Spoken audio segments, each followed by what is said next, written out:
gotta tell somebody. This is the best thing I've ever seen. Let's talk about that. You need this. Listen to this. Memorable and exciting. Well, then be less boring. I'm going to tell everyone. Wait here. Mighty remarkable, Big Daddy. Remarkable? Welcome to Remarkable, a podcast for B2B marketers that deconstructs the most iconic moments in film, television, pop culture, and advertising for a single purpose: to give you, the B2B marketer, the same storytelling techniques that the pros use.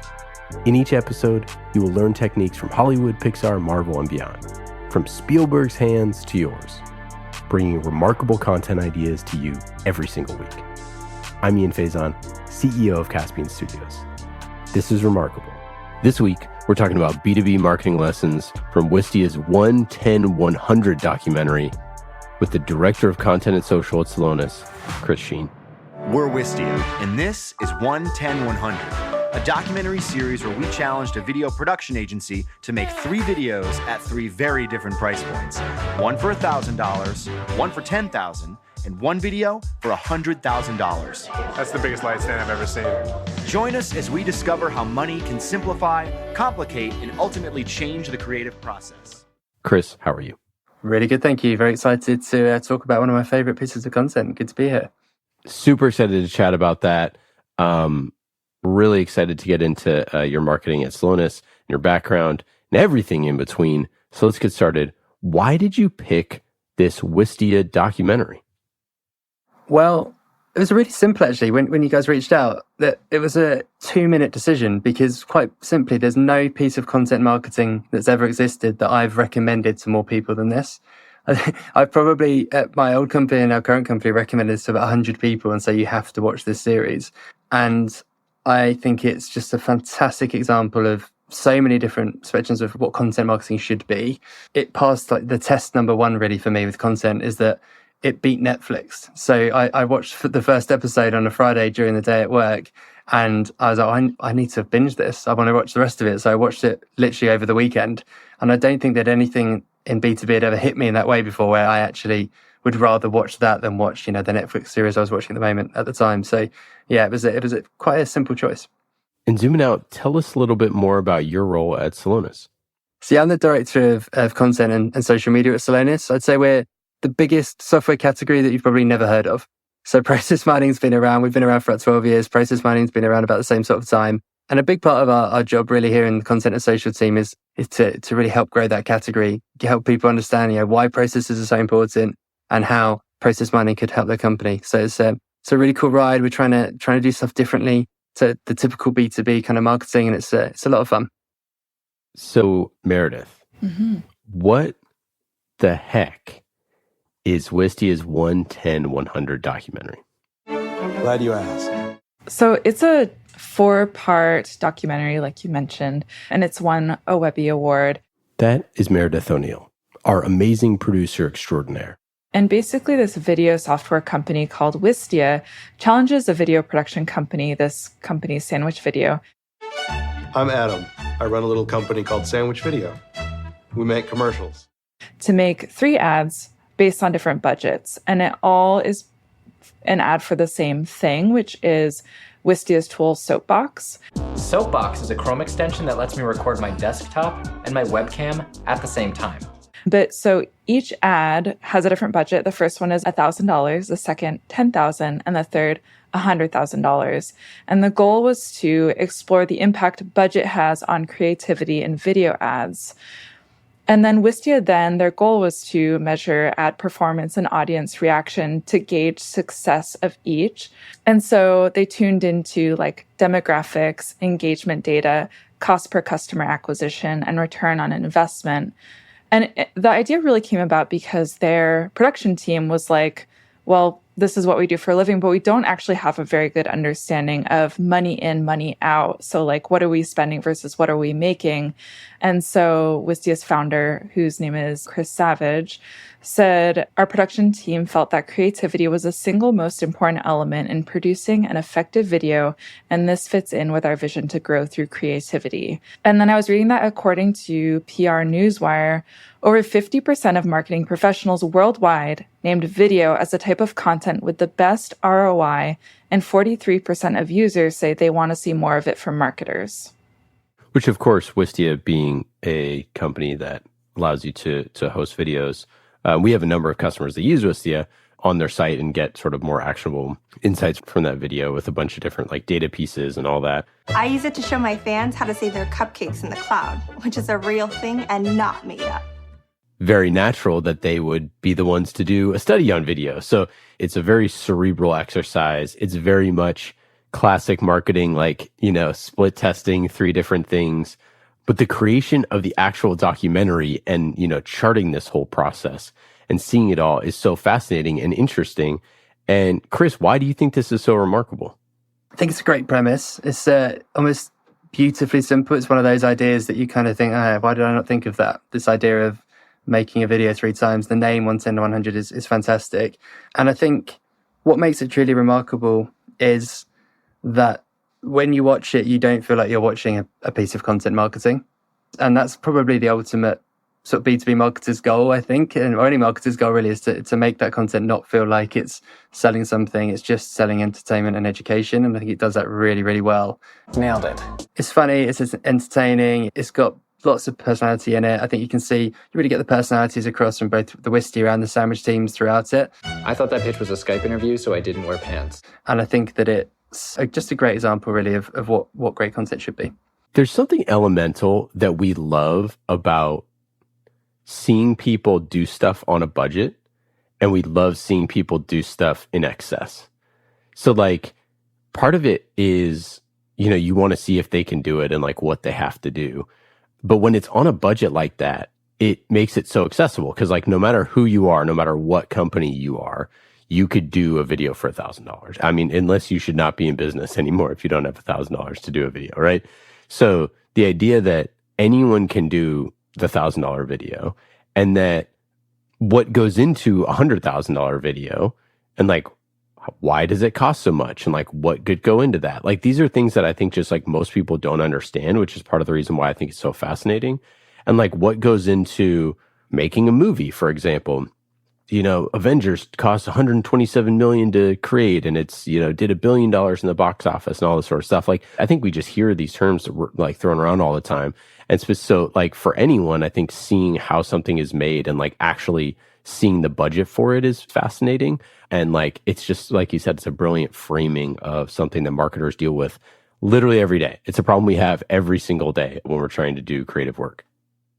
Yeah, it's a great example of that. I think we talked about it before recording. Like, we've all watched it and we said, which was your favorite of the 3 ads? And you kind of thought, it must be the $100,000 ad because that's had the huge budget, it's had all the production, had the actors. And actually, we were like, no, we like the $1,000 one because that really had that DIY element. It really felt authentic. It felt really real. It fit the product actually perfectly. And seeing the fact that you can create something really, really cool, like very DIY, I think is very inspirational. The whole premise, I think, is fantastic. For those who haven't seen it, the $1,000 version is this guy who's filming it himself, doing everything through his iPhone, literally kind of like making product visuals using like craft paper and sticks and things like that. Wave if you can hear me. I can't hear. And then when it gets the $100,000 version, it has an actor playing his role, and they find someone who effectively is just a better looking version of him. Too close. Too close. Which is hilarious in its own way. And everything's just really polished and great. But actually, does it sell the product better in that way? Arguably not. Arguably it does start to feel too polished and too perfect. And that $1,000 one, when it's selling a product that is effectively a do-it-yourself product, fits really well. So thinking about, like, we all always kind of strive for perfect, don't we? We want perfection in the marketing. We want it to feel great and look great, sound great. Sometimes it's worth taking a step back and thinking, actually, what's going to get the message across, the most authentically? And I think it's really interesting that kind of side part of the story, really. Yeah, we're doing this series with a cybersecurity company, Tenable, called The Hacker Chronicles. And in season 1, we had a way smaller budget than we did for season 2. And so for the bad guy of the series, who's only in a handful of episodes, I played the role with like a robotic voice changer because we wanted to make this person mysterious and weird and, you know, my voice is menacing enough. And so in season 2, and we wanted to be able to change the actor for the next season, we wanted to leave that open. And so for season 2, we casted Michael C. Hall as the bad guy who played Dexter. And I can tell you this, that without a doubt, he is better than I am at acting. And so when we were sitting in the studio and I'm talking to him, I'm like, hey, do you know the actor that you're replacing? Because we had to recast this role. Is like still a little mad that he got cut. He's like, oh yeah. I'm like, yeah, it was me. And he's like, well, now this is awkward. If anyone needs me, I'll be in the bathroom. But it's so funny because watching this really made me think about, and I think about this all the time, like, where do you spend your money? Like, where are the things that you can spend your money on? And where does it matter? And that's the stuff that like this video really gets to the core of from like a marketing perspective, is like, what is the thing that can have an outsized impact on your campaign? What elements can do that? And what, you know, are things that like ultimately like no one will ever know or care about?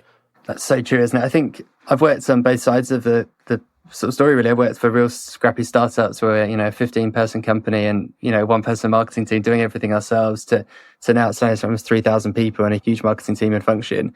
And actually, there's that great idea of creativity by constraint. It can actually really help in terms of like getting stuff done and getting shipped. You have the story, you have that key message that you want to tell, and having no distractions around it can actually be really useful. Sometimes you can almost be paralyzed by the amount of budget you've got and can sometimes be to the detriment of the content, I think. Yeah, and I think that like with creative teams too that aren't transparent, like our team at Caspian, when we produce, we're extremely transparent on this stuff because I want the best product to be put out there. But it's also just like creative work is really hard. Running an agency is really hard. Doing those sort of things. So again, this is like just my interpretation of reading this. But like one of the cool things about like working with an agency, like how cool they are, and to create this is like when you say, hey, we're going to actually like look at all this stuff and like count the beans and figure it out.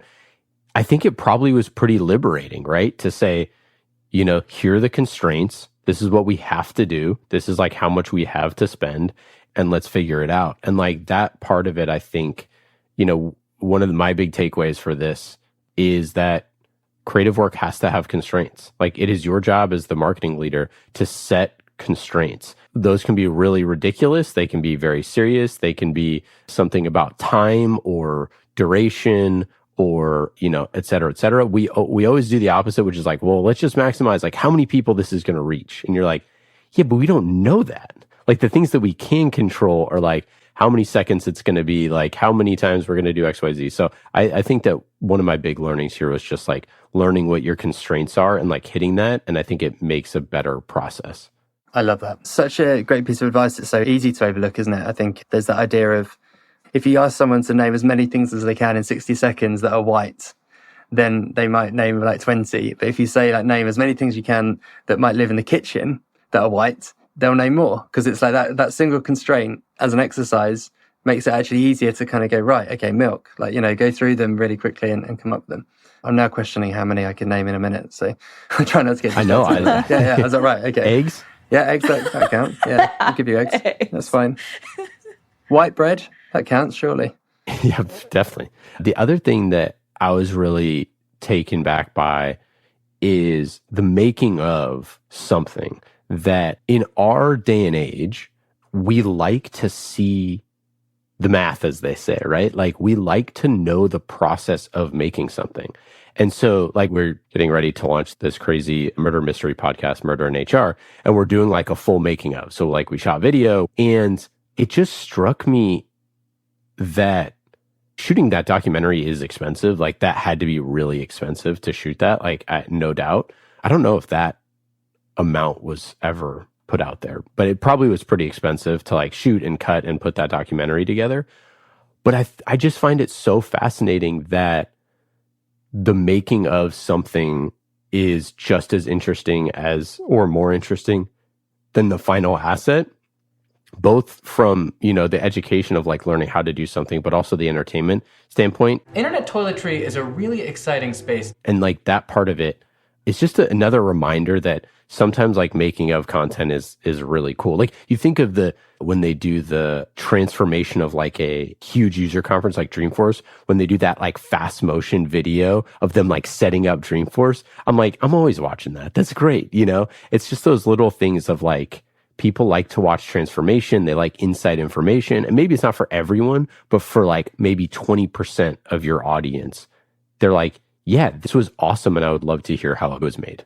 To add to what you're saying too, Ian, like there's something about, aside from seeing all the decision making that goes on behind it and the racking up of cost and things like that, which is super interesting. Like there is kind of a how-to element in it for people who aren't video producers, but also as like a general person behind the scenes of like the making of podcasts. For me, there was like a reassurance that the creative process is full of mistakes. They mention it, I think, in the $10,000 episode where there's a guy in post-production saying like, all the mistakes that we made in production, I'm now fixing. And he's like, there's so much time that I spend doing that. And so it's like, oh, this is just a reminder that like, sometimes if you're experiencing imposter syndrome and expect everyone else's process as perfect, like you look at this and you're like, wait, there are always mistakes in that process. There are always like decisions that are made that might have been better otherwise. And, you kind of go with the flow and make it great, but have to work around those kinds of constraints as well.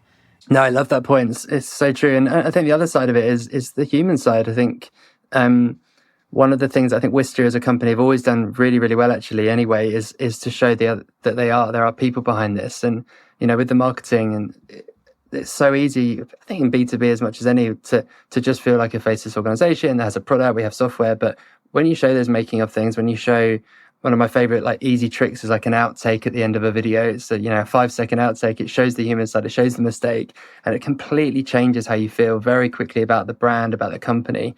So I think that side of it, I think, is such a big win, almost an underused kind of win, really. Like, because you mentioned the Dreamforce example, you're showing the work that's gone into it. You're seeing the blood, sweat, and tears that goes into that. It's like, oh, great. Actually, it makes me appreciate that even more. And I think on the other side of the coin there are, really big companies do this really well, but in a different way. Some of Apple is an obvious example, and Dyson, they'll really show you the level, the hours, the days, years, months that have gone into making their products, really crafting what they do, really the art behind it. Think, feel, dream, innovate, visionate, synergrate. Dyson would often say, this has been 7 years in the making. So, release their first hair product, for example. This is so true. Yeah, they really thought long and hard about this. Like, we've perfected this. We weren't going to ship it until it was ready. And that in itself is a different version of making it. I think it's so powerful as a marketing technique. I love that. That's such a great piece of advice of like saying, hyping up how long it's been in the works and showing the rigor and the process that goes into it. I love that. It's such a great piece of advice. I think it's a device that Steve Jobs was renowned for doing on the stage at Apple. When he'd do the big keynotes, he would say, we've been working on this for months. It would be like this real big, like this has been years in the making. And it's, I think he did it countless and countless times again because it works. It really makes you feel like, okay, this is going to be something special. Another thing for me about this is that this is incredibly self-serving by Wistia, as all good marketing is, while being incredibly like not self-serving, right? So like the idea of how can you make video better is like core to their platform, right? If we have better videos, then the use of Wistia will be better, right? The more people that watch it. But part of the problem with video is creating video, especially back then, is super, super hard. Like it's ridiculously hard to create video. And the biggest problem is the unknown costs of creating video. So they're taking like your biggest pain point as a marketer, which is how much is something that's really expensive going to cost, and how could you do it really well for cheaply, and like making edutainment out of it. And like, it's just so well done. And like, after you watch it, you're like, we should go make $1,000 video. Like, we should do this. We should make a $10,000 video. Like, that's like my first thought after finishing is like, we should do this exact thing. Like, almost like play for play. Like, do the exact same thing they did, and then also film it. Go nuts. Yeah, so true. I think that there were like 3 lessons that I really took from it. That was the first one, is that great content marketing is like edutainment, as we keep saying. Does it teach and entertain? Is it educational? You've got to know your audience to do that well. Wistia really do, as you said. They know that what they want to say there. And by doing it in an entertaining way that Wistia do, as you say, I walked away from it. How many companies are sat there thinking we'd love to have a great explainer video for our website, but we just don't have the budget. We'll do that next year. We don't have it like right now. You watch that and I'm literally thinking, I need to get my craft papers out. I'm going to steal my daughter's school stuff and start making stuff to help sell Celonis, because it brings it to life in so many different ways. I love that. It was interesting too that like the process of creating and being a process mining company and trying to figure out how to like, model, analyze, and optimize business processes, which is what y'all do as a business.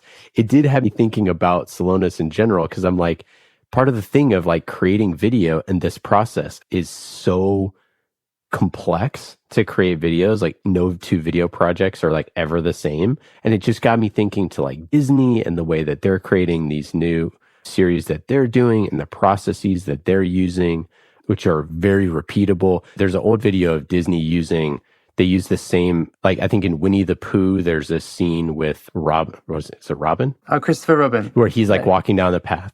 And then they overlay the Jungle Book where Mowgli does the exact same thing. That like Disney was reusing animations for different films to like go faster. It just got me thinking about all this stuff and process and like repeatability and how would you do this again and all that stuff. The other, if I wasn't going to choose a Wistia piece for this, I would have chosen The Imagineering Story, which is a Disney Plus documentary. It's fantastic. It's all about, they're called the Imagineers. They're the team behind the great rides at the Disney Worlds, going back 50 years plus. And it goes behind the scenes of all these great rides and all these things. And what you really get is that they take inspiration from anywhere and like will reuse stuff from all different places, a mash of different ideas, and the level of complexity of the processes that go into that is astounding. But it's great, a great watch. Our head of creative was an Imagineer and he worked at Disney on rides. He did like audio environments for rides. And so we've like talked about that. Like shout out Landon, who's amazing. That's like my dream job. It just sounds the most incredible thing. Yeah. What a place to work. So cool. It's like the cool stuff. Okay, so you have 3 big lessons from this that people could put into their marketing. We already touched on number 1 is the edutainment. Does it teach and entertain? What's number 2? Yeah, so number 2 really is that first one, the reason I chose it. Would you watch it in your own time?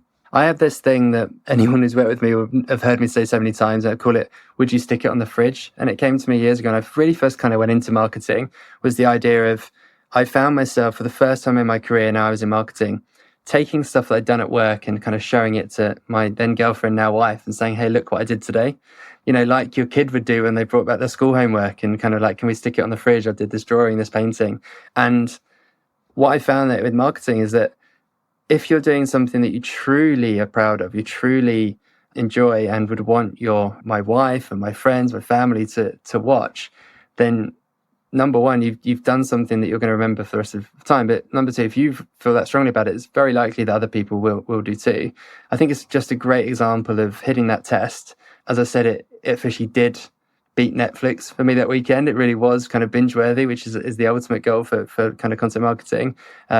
Would you recommend it? I've done it countless times. And I think we talked about this before, but the idea of like the driveway test, which I've heard before, is like you're listening to a song, you get to the end of your journey, you're sat in your driveway. Do you get out the car and just walk away, or do you go, no, I'm just going to finish it? It passes that test as well, because once you started, you kind of want to finish the episode and just see what happens. So it's a great example, I think, of that one. I love it. So good. Okay, and then what's learning number 3? Learning number 3 is what I call the Ricky Gervais rule. So I'm a massive Ricky Gervais fan ever since the UK office. And for those who don't know the story, when Ricky Gervais first wrote the UK office with Stephen Merchant, they weren't big names at the time at all. They weren't really particularly well known in the BBC.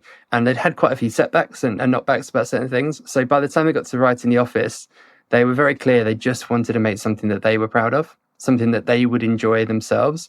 And so really they were making that for an audience of 2. Let's do something that we think we all really enjoy. Let's not worry about what the BBC are likely to sign off, other people like that.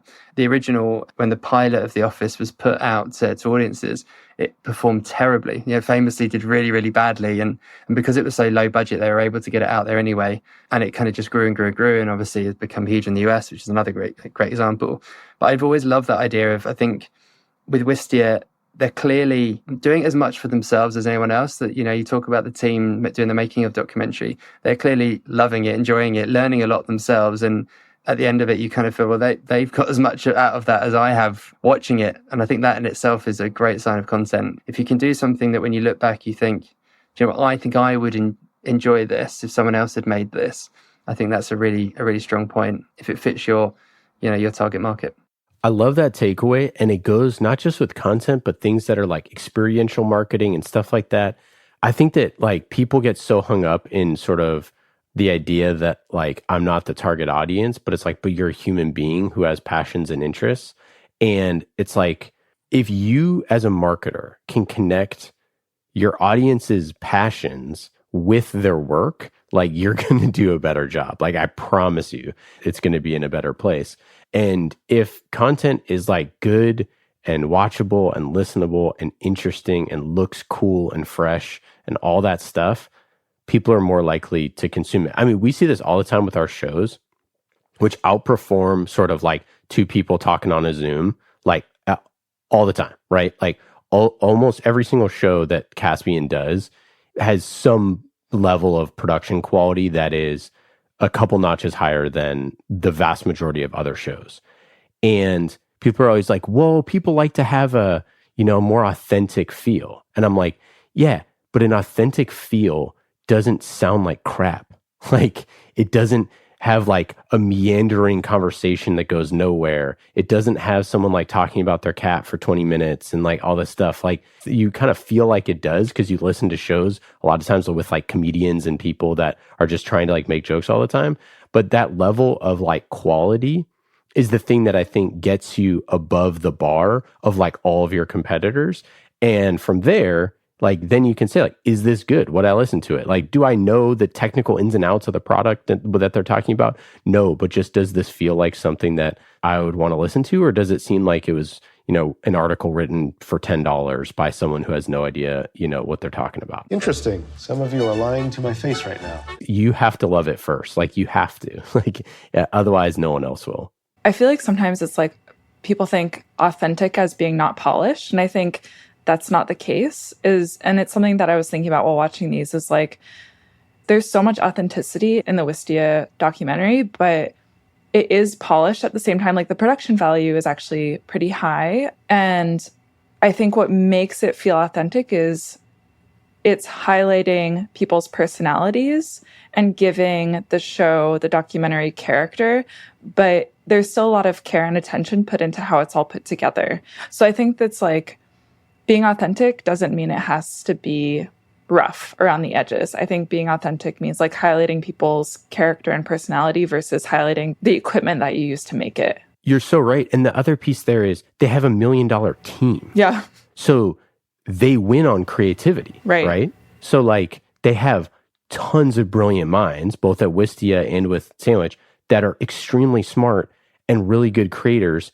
And they're able to use all of their like intellectual superiority, and experience to create something on a budget. Like the alternative is not possible, right? If you had no experience and like no sort of like creative chops and you're on a low budget, you're probably screwed. So like there's a lot of stuff that goes into that they spend years and years and years honing their craft to be experts, to be able to create something at this sort of like level. And that's really cool to watch. No, I think that's so true. And I think kind of controversial take that I've often had and doesn't always get anywhere is that I've never been a huge believer of when companies develop tons of personas in terms of the audience, because I think that you can then obsess over the persona and think, oh no, what would this particular person in IT really enjoy? And as you said, like we're all human.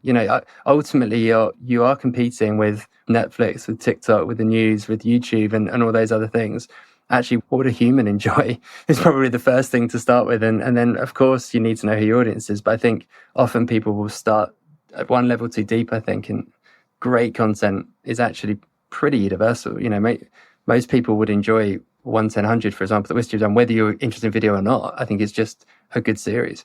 Yeah, it's like the two types that you need to be creating are things that are like, not the like core 4-quadrant film because your kids don't need to watch it, but like, would your spouse watch it? Like, would just someone like find this interesting? Like, that's one bucket. And the other bucket is like something so technical and so deep that only the person who's in that career field would even understand half of the language that you're saying in there, so that it's like so rich that it's for them, right? And it's like those two things, like you need to have stories on one end and you need to have like technical depth on the other, and if you can blend those two together in any way, then you're really cooking. My 6-year-old's watched it and she loved the toilet humor in the first episode, so it works at all levels. Someone's in here. There you go. After listening to this for 30 minutes, if you're not going to throw it on, I don't know what you're doing.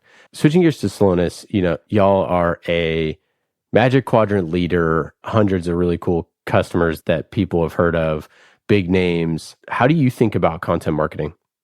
With content, Celonis, I think we're still very much in what we call category mode, and category mode for us really means growing awareness of process mining. And so we're thinking of that in 3 ways at the moment, which I think is interesting. One is that actually the first tier of that is why processes even matter. And we're working on a series at the moment, which I can talk a little bit about, which is really bringing that to life. Because what we've realized is when we talk to many people about process mining, they're like, okay, but what are processes in my business? Where does that go? And we realize that there's a real opportunity to do that in an entertaining way. So, for example, what happens to hotel soap when you leave? People use those little bars of soap and then they leave, and you're like, okay, I wonder what happens to that. It's like, it turns out there's a ton of processes behind what happens next. That means that isn't thrown in the bin when you leave. It actually turns into a really fantastic, sustainable product that goes to people who are less privileged and kind of need soap. So things like that. And like, for example, why do delivery trucks never turn left? And it's all about processes. So we think there's a real opportunity, number one, just to educate people about processes. Tier 2 for us then becomes one layer deeper, which is like why process mining matters, and therefore like the link to business and to kind of the value part really of what we offer at Celonis. But even with that, I think one of the things that we're conscious of trying to do more of is make that relatable. So, to wider audiences that aren't just in the field that we're selling to, and try and find more analogies that bring that to life. So one that we've touched upon recently is, you wouldn't pay a restaurant bill twice. So this idea of going into a restaurant, them giving you the bill and then going, yeah, like $40, there you go. And then going, actually, I'll pay it again. Here's another $40. You'd never do that. But you'd be astounded by the number of times that happens in a business where invoices are paid more than once. It's incredible. Like 1 in 50 are paid more than once, which is crazy. Yeah. And that's all, again, down to processes. And again, that's how process mining can help. Process mining can help stop those kind of things from happening. But how do you bring that to life through content marketing? I think it's through stories and analogies that really bring that to life. And then the third tier for us is, once you know why processes matter, once you know why process mining matters, why would you choose to work with Celonis? And for us, that's about brand, it's about our products, obviously, but it's really about our people as well. We want to kind of, with content marketing, show a bit more of the heart behind what we do. We have values, for example, one of our key values is Earth is our future. It's a real company value around sustainability, as many companies do, but our product can really help companies to hit their sustainability goals as well. Again, processes are a huge part of sustainability challenges across the world. And I think that a lot of what we think about with content marketing there is how do we get that part across? How do we make us not just a brand Celonis, but show that actually there's a real company and people behind that if you are choosing a provider, you go, actually, I'm going to choose those guys. I'm going to bet on them. So when we think about content at the moment, we're thinking in those kind of 3 tiers, and kind of you can see they kind of classically go a little bit deeper as you go through. Can I say I absolutely love that y'all use the term, you say process mining, the X-ray of your business. I think that's so clever because it's just so instantly understandable, and immediately, like me as the CEO of a company, I'm like, yeah, I want to get my business X-rayed. Like, tell me what all of our bones look like when they're moving, because that's exactly what you want, right? You want transparency. You want to see what's happening, underneath the layers of fascia, Yeah, I think it's great. I found that as a marketer, I've always found that tech guys, more technical people, product guys have been some of the best people I've ever worked with analogies around the product. I remember a CTO I used to work with who anything you asked him, he'd give you an analogy that would explain it kind of in layman terms. And X-ray is a great example of that because there's so many different ways you could explain it. But just going with, everyone knows what an X-ray is. You immediately picture a broken bone. So when you say X-ray broken bone, Celonis process broken, you can very quickly piece the two together. So yeah, I think it's a big part of the job of a marketer, I think, to particularly with newer technologies, to try and find ways to bring that to life. So how do you do content marketing? How do you think about it? That's the question, isn't it? With content marketing, I think about it in a very, very simple way of make something that you'd enjoy and make something that is for a human. I think if you make something that you'll be excited about and have energy about, and you're going to take home, you're going to stick it on the fridge, then ultimately you're very likely to grow an audience around that, internally first, and then externally as well. So almost the first point of how we think about what we're working on is this something that in 5-10 years time we're going to look back on and think, yeah, actually that was really cool? Because looking on 10 years later and talking to old teammates that I used to work with, when we get together over a beer or something, we'll be like, I remember that cool thing, and maybe like dust down it could be anything, like an ebook we've done, which we're really proud of, we thought was amazing. And you kind of go, I've still got a copy here, or, like an old video. I remember there's a video I made like 10 years ago now, which was like a Lego animation just as the Lego movie came out. And the amount of times that will go around on a WhatsApp channel still now, like, oh, look, this popped up on my YouTube, like still good. And I think that's such a big part of content marketing, I think, is when you're doing stuff thinking, will we remember this? Because if you think that you will, it's very likely that your audience is going to enjoy it.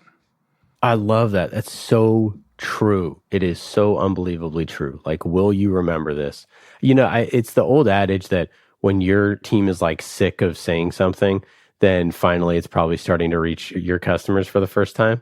And it's so true, right? It's like you work on this. I mean, you've probably said the word process mining 500,000 times to you and your team. And it's like, there's that person, sitting out there that is just like, wonder what that is. You know what I mean? It's like, that's so true. And like, you have to like get those really cool, creative, interesting endeavors that you're going to remember 10 years from now those are the things that'll rise above the noise. Yeah, that's so true. That's so true.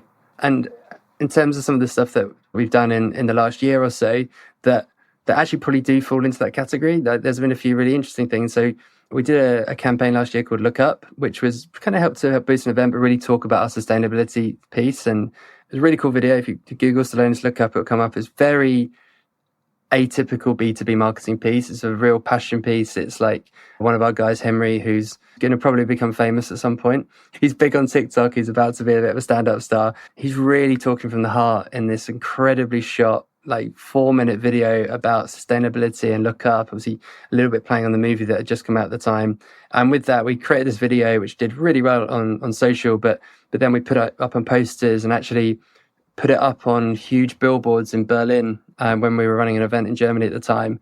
So you just had this amazing behind the scenes video of people just walking past these crazy billboards of this guy literally shouting about sustainability and how it's to do something new and different now. So it was very different.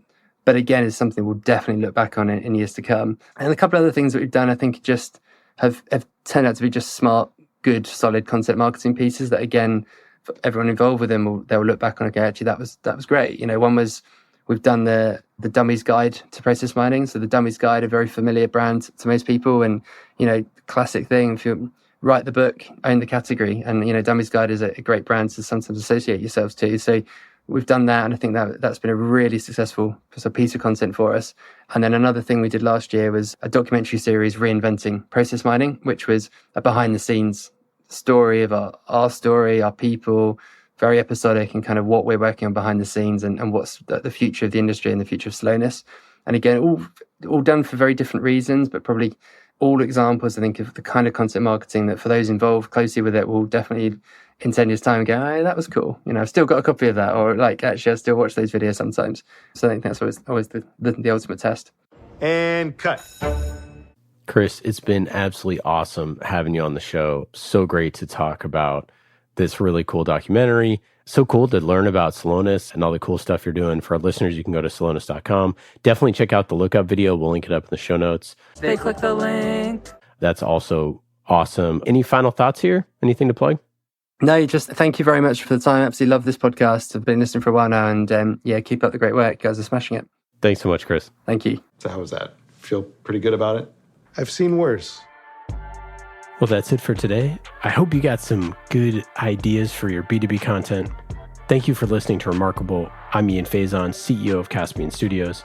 Remarkable is created by the team at Caspian Studios, B2B podcast as a service.